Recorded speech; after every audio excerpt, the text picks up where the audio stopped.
This Jets stat broke my brain, and I have to talk about it with you.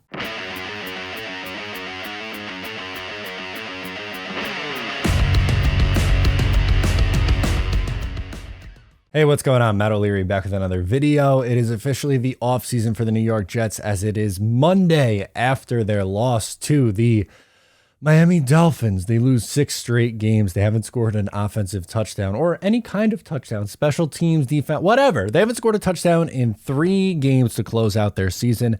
Pitiful, pitiful, pitiful. And I saw a stat, I'm going to be honest with you, really broke my brain, if I'm being honest with you. It's almost beyond comprehension in today's NFL. I wanted to talk to you guys about it. So I'm sure you've seen the tweets going around talking about the Jets passing touchdown leaders over the last few years. Dating back over the last 3 years, they haven't had a player throw for double-digit passing touchdowns. That in itself is 1, vomit-inducing, and 2, almost unfathomable. Zach Wilson leads the way with 6 passing touchdowns this year. 6. Last year was Zach Wilson with 9, and in 2020 you had Sam Darnold with 9 passing touchdowns. Not good each of the last 3 years. But if you want to go back even further than that, if you want to go back over the last, 4, 5, 6, 7 years, how about a 7-year sample size? The Jets haven't had a player hit 20 or more passing touchdowns in 7 years. That's right. Wilson with 6 this year. Wilson with 9 last year. Darnold with 9 in 2020. Darnold with 19 in 2019. Darnold with 17 in 2018. Josh McCown with 18 in 2017. And Fitzmagic with 12 in 2016. Those are your passing touchdown leaders over the last 7 years. 2015 was the last time they had someone eclipse 20 passing touchdowns. Something is going to change. That is the point of this video, is that they are not going to accept mediocrity. They are not going to accept this. It's not going to be Zach Wilson and Mike White, I don't believe, next year. I think they are going to swing big at the quarterback position.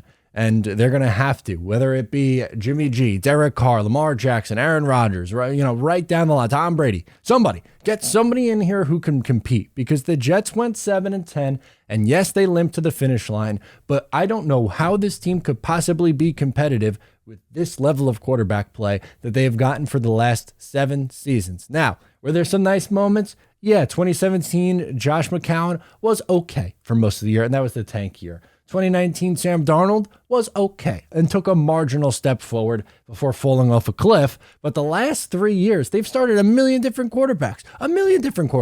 They have Flacco, Wilson, White, Darnold.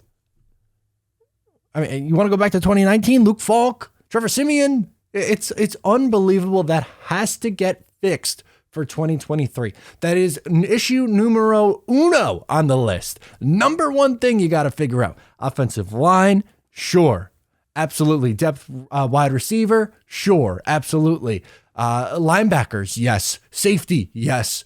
There are a ton of question marks with this team and what you want to do. What kind of changes do you want to make? Do you want to run back the staff? Do you want to change the GM? All this stuff, it doesn't freaking matter unless you have a semi-functioning quarterback, with the Jets have not had in years now.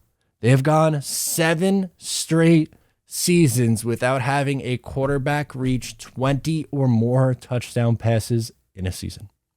That's it for me. Sound off in the comments below. Let me know your thoughts. What should the Jets do? I am Matt O'Leary, and I will talk to you next time.